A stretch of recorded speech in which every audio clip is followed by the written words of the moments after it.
যেতে পারবে না। আল্লাহ বলেন তার দলিলটা তোমরা শুনে রাখো। হযরতে আলী রাদিয়াল্লাহু তাআলা আনহু তিনি বলেন, হযরতে সুফিয়ান সাউরি রাহমাতুল্লাহ আলাইহি এক জামানাকারে তিনি বড় আল্লাহর ওলি ছিলেন। উনি ছিলেন হযরতে আলী রাদিয়াল্লাহু তাআলা আনহুর ছাত্র। উনি বলেন, আমি রাতের অন্ধকারে ঘুমিয়ে আছি আর আমাকে হযরতে আলী রাদিয়াল্লাহু তাআলা আনহু আমাকে স্বপ্নে দেখিয়ে বললেন, ওগো সুফিয়ান, বলল তুমি আর ঘুমিয়ে না দেখে সকাল বেলাতে তুমি অমুক মহল্লাতে একটা লোক মারা গেছে, তুমি তার জানাজাটা পড়িয়ে দিয়েছো। হযরতে সুফিয়ান সাউরি বলেন, আমি একবার দুবার করে রাত্রির বেলাতে আমাকে তিনবার স্বপ্নে দেখানো হলো। আমি সকাল বেলাতে ফজর নামাজ পড়ে নিলাম।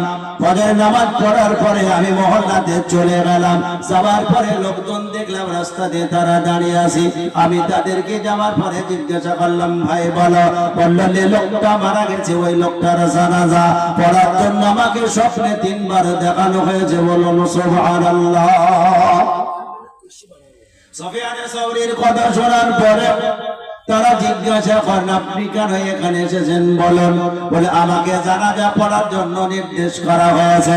ওদের লোকটা কেমন ধরনের ছিল আমাকে একটু জানিয়ে দাও। সুফিয়ান সাউরি রাহমাতুল্লাহ আলাইহি তিনি বলেন, আমি যখন তাদেরকে জিজ্ঞাসা করেছিলাম তারা সবাই মিলে সেদিন এক বাক্যে জবাব দিয়েছিল, ওগো আল্লাহওয়ালা সুফিয়ান, বলো যে লোকটা মারা গেছে তিনি হচ্ছেন বড় ঈমানদার। বলল, জীবনে কোনদিন ঝগড়া করেনি, কারোর সঙ্গে কোনদিন গন্ডগোল করেনি, কোনদিন কারোর সঙ্গে ঝগড়া করত না। বলে, ৫ ওয়াক্ত নামাজ পড়তো, সব সময়তে মসজিদেই থাকতো, দুনিয়ার কাজ করতো, দুনিয়ার মানুষের সঙ্গে চলাফেরা করতো বটে, কিন্তু লোকটা আলাদা ধরনের ভিন্ন তার চলাচল। সুফিয়ান সাউরি রাহমাতুল্লাহ আলাইহি তিনি বলেন, এরকম আচরণ তো অনেক মানুষের মধ্যে পাওয়া যায়, কিন্তু আমাকে খাস করে তার জানাজা পড়ার জন্য কেন স্বপ্নে দেখানো হলো? বলল, তাই বলে ভেবে ভেবে তিনি বাড়ির মধ্যে চলে গেলেন। যাওয়ার পরে লোকজনকে জিজ্ঞাসা করলেন, ভাইজান, যিনি মারা গেছেন তার বিবি বেঁচে আছে কিনা বলুন। বলল, হ্যাঁ তার বিবি বেঁচে আছে। বলে, আমার সঙ্গে একটু দেখা করিয়ে দেন, আমি কিছু কথা তার জন্য জানতে চাই। বিবির সঙ্গে দেখা করিয়ে দেওয়া হলো। সুফিয়ান সাউরি রাহমাতুল্লাহ আলাইহি তিনি বলেন, ও জনাব দখিনী মা, আমি জানতে চাই, বলো তোমার স্বামীর এমন জীবনে কি এমন ছিল তুমি বলো। তোমার স্বামীর জানাজা পড়ার জন্য হযরতে আলী আমাকে স্বপ্নে কেন দেখানো হয়েছে একবার আমাকে বলো। তোমার স্বামী এমন কি জীবনে এমন করেছে একবার বলে দাও। বিবি কথা শোনার পরে অবাক হয়ে গেছে। বলে, আমার স্বামীর এত বড় সৌভাগ্য,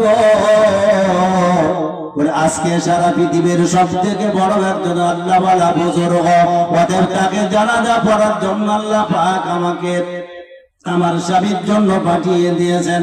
তাই বলে সুফিয়ান সাউরি রাহমাতুল্লাহ আলাইহি বললেন, ও হুজুর শোনেন, আমার স্বামী একজন সাধারণ মানুষ ছিল।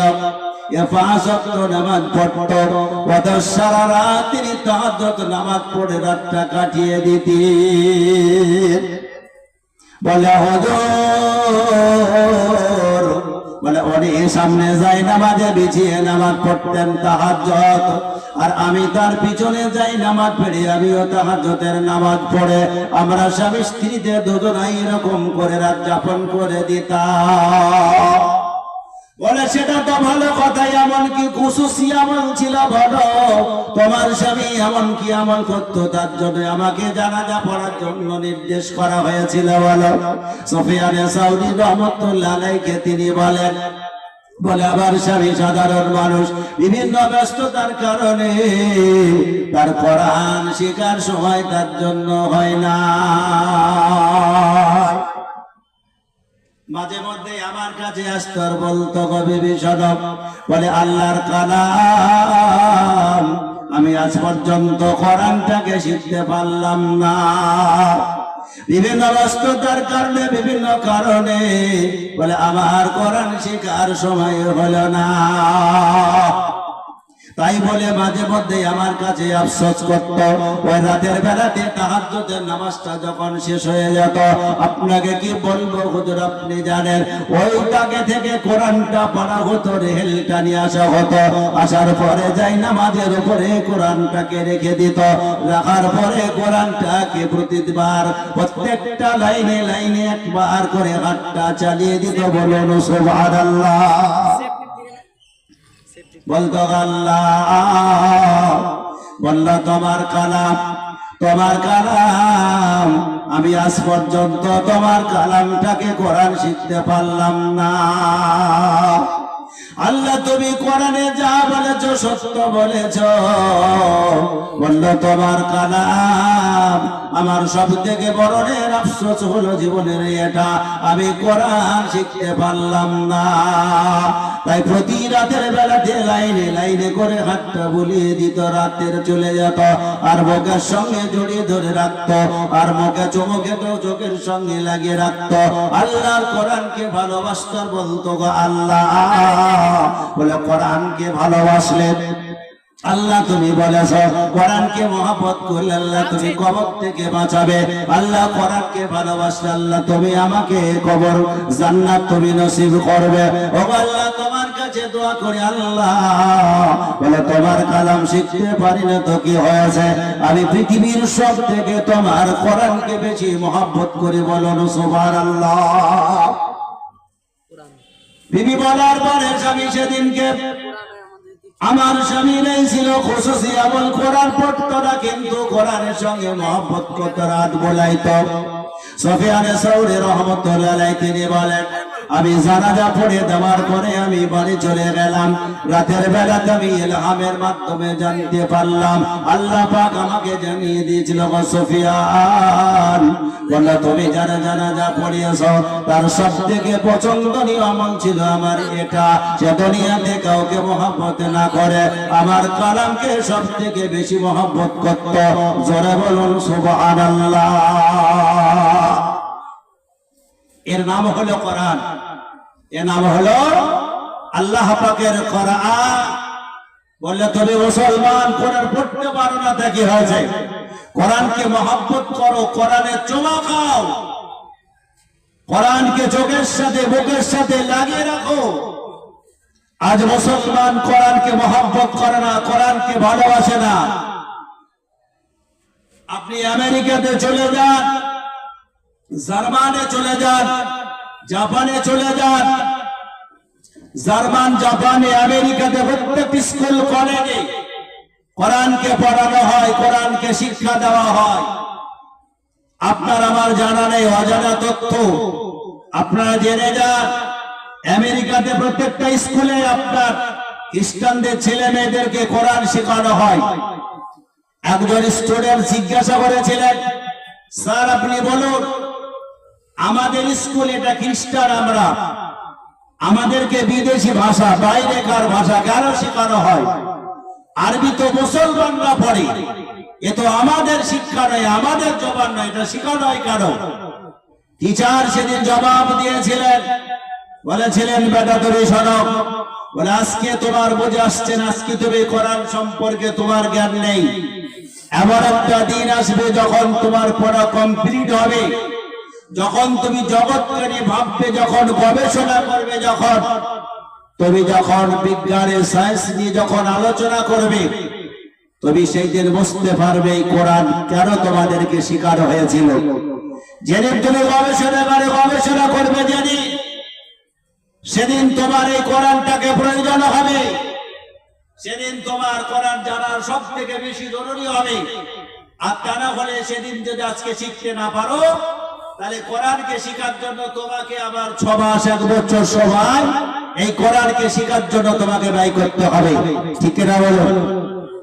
অতএব জানো জানো বললে এই কোরআন এমন একটা থিওরি, এমন একটা কিতাব, এমন একটা লজিকের ভিতরে আছে, আজ পৃথিবীর মুসলমানরা সেটা বুঝতে পারে না। আর কোরআনকে না বোঝার কারণে আজ মুসলমান, সারা পৃথিবীর মুসলমানরা অন্য জাতির কাছে ফুটবলের মতো তারা আজকে মাঠে খেলছে, ঠিক কিনা বলো? সবাই তাদের ফুটবলের মতো মুসলমানদেরকে ব্যবহার করে। সবাই কেন? আমরা কোরআন জানি না, কোরআন শিখিও না, কোরআনের কাছেও যাই না, কোরআন আমাদের ভালো লাগে না। জার্মানির একজন বিজ্ঞান, তিনি নিজে সায়েন্সে তিনি প্রমাণ করিয়েছেন, বলল কোরআন 114টা সূরা আছে, 114টা সূরা, 1 নম্বর সূরা তার নাম আমি পড়তে পেলাম, সূরার নাম হলো সূরাতুল হাদিদ। হাদিদুল মানে হচ্ছে লোহা। তো লোহার নাম কোরআনে, কোরআন শরীফের ভিতরে সূরা নাজিল করলেন কেন? আমরা কোনদিন কোরআন যারা 100-র মধ্যে 10টা-20টা লোক পড়তে পারি, মহিলাদের মধ্যে হয়তো 10% পারে। কোরআনের মানে জানে না, তর্জমা জানে না, পারা চেনে না, নাম্বার চেনে না, বোঝাও না। পুরুষ যারা কোরআন পড়ি তারা খালি শব্দগুলো মুখস্থ, কোরআনে মানে জানে না, তর্জমা জানে না, ব্যাখ্যা জানে না, জিজ্ঞাসাও করে না, শিখেও না। ঠিক না বলুন? এগুলো আমাদের ভিতরে কিন্তু নেই। কিন্তু কোরআন যখন পড়ে তারা কেন হয়েছে, এই কেন কথাটা পৃথিবীর বেজাত যারা তারা কিন্তু ভাবে। জার্মানির একজন বিজ্ঞান তিনি বলেন, আমি সূরা লোহার নামে সূরা আল্লাহ পাক নাজিল করেছেন, সেটাকে পড়তে লাগলাম। পড়তে যখন সূরা লোহার শেষ প্রান্তে যখন চলে গেলাম, ওখানে আল্লাহ পাক বলেছেন যে আল্লাহ পাক শেষ জামানাতে এমন কিছু মানুষের আবির্ভাব হবে, আল্লাহ তাদের মধ্যে এত মেধা শক্তি দেবে, তাদের মধ্যে ব্রেন স্নায়ুগুলো এত উন্নত হবে, ওই মানুষগুলো লোহা আর প্লাস্টিকের উপরে মেহনত করে ওরা আকাশ পথে সেই সামানটাকে পরিচালনা করবে, অর্থাৎ বিমান বানাবে। বলুন সুবহানাল্লাহ। ওটা কোরআনে লেখা আছে। জি, জার্মানির বিজ্ঞান তিনি নিজে স্বীকার করেছে, বলে কথা যদি কোরআনে বলে থাকে, আজকে আপনি জার্মানে, জাপানে, আমেরিকাতে, লন্ডনে, ফ্রান্সে আপনি চলে যান, সেখানে গেলে পরে আপনি দেখতে পাবেন তারা 24 ঘন্টা কোরআনকে নিয়ে গবেষণা করে আর ভাবে যে এটা কেন হলো। পৃথিবীর শুরু থেকে শেষ পর্যন্ত যা কিছু হয়েছে, সামনে যা কিছু হবে, সব কোরআনের ভিতরে লেখা আছে। বলুন সুবহানাল্লাহ। যদি না পান, আজকে মোবাইলে কথাটা অবাক লাগে, লাগে কি লাগে না? ওমর ফারুক রাদিয়াল্লাহু তাআলা তিনি বলেন, বিনা তারে, বিনা যন্ত্রে মদিনা থেকে সারিয়া বলে একজন সাহাবা, তিনার দূরত্ব ছিল 1250 কিলোমিটার। কত? 1250 কিলোমিটার।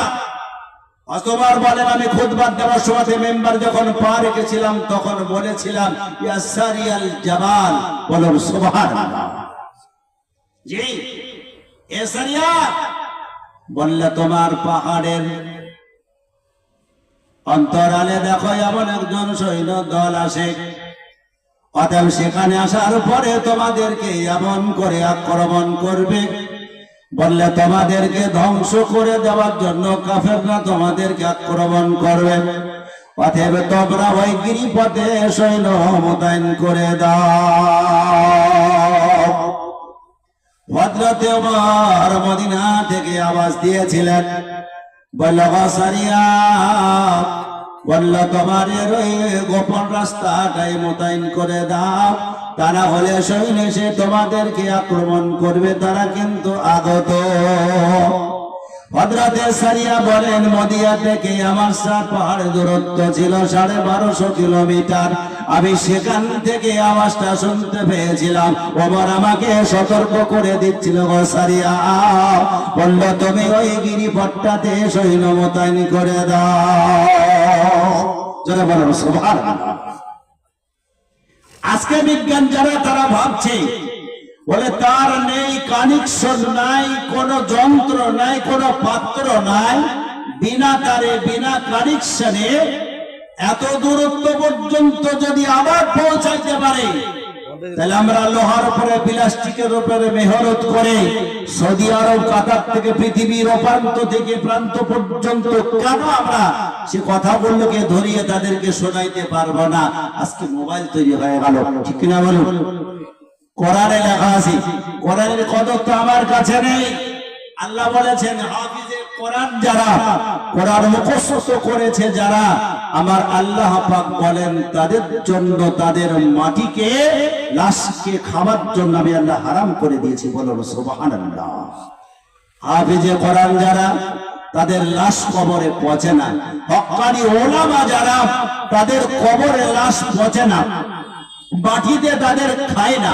হক্কানি পীর যারা, তাদের কবরের মাটি তাদেরকে খায় না। নবী যারা, তারা হায়াতুন নবী, প্রত্যেকটা নবীর কবরে তারা জিন্দা আছেন। বলেন আলহামদুলিল্লাহ। তাদের লাশ পচে না, তাদের লাশ মাটিতে খায় না। আল্লাহ তাদের জন্য মাটিকে হারাম করে দিয়েছে। শহীদান যারা হয়ে গেছেন, তাদের লাশ পচে না, তাদের লাশ নষ্ট হয় না।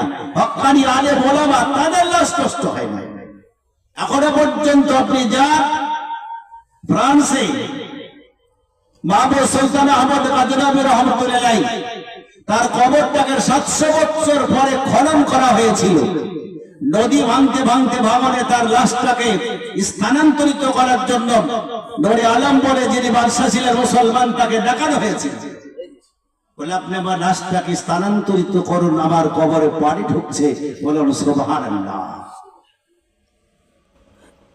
মাহবুব সুলতান আহমদ গাজনবী রহমতুল্লাহ 700 বছর পরে সে লাশকে যখন খনন করা হয়েছিল, সে বাদশা যখন তার লাশটাকে খনন করছিলেন, খুঁড়েছিলেন, মাটিগুলো সরার পরে যখন কাঠগুলো দেওয়া ছিল, তো কাঠগুলো যেমন ভাবে রং ছিল, তার থেকে রঙের কালার যত ভালো ছিল, তার থেকে 100 গুণ বেশি ভালো হয়ে কাঠগুলো শিকারে রয়ে গেছে। বলুন সুবহানাল্লাহ। তিনি সেদিন ভেবেছিলেন কাঠের রংগুলো যদি এত সুন্দর থাকে, এত ভালো থাকে, তাহলে কাঠের ওপরে যে মানুষটাকে কবরস্থ করা হয়েছে, তাহলে তিনি কেমন অবস্থাতে আছেন। মাটিগুলো সরানো হলো। মাটিগুলো সরানোর পরে মাহবুব সুলতান আহমদ গাজনবী রহমতুল্লাহ আলাইহির কবরটাকে খোঁড়া হলো।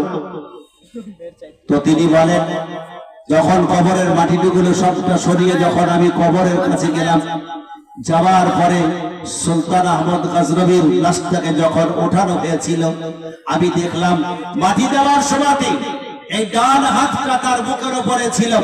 উনি বলেন, আমি ডান হাতটাকে বুকের উপর থেকে সরিয়েছিলাম, দেখলাম হাতটা একদম নরম হয়ে আছে। মনে হচ্ছে যেন্ত মানুষ যেমন ঘুমিয়ে থাকে ওই ভাবের করে তার হাতটা ওরকম ভাবে নরম অবস্থাতে আছে। বলুন সুবহানাল্লাহ। নরম অবস্থাতে আছে, তার কোনো পরিবর্তন হয় নাই। কবরে লাশ যেমন হালাতে রেখেছিলেন তেমন অবস্থাতে রয়ে গেছেন।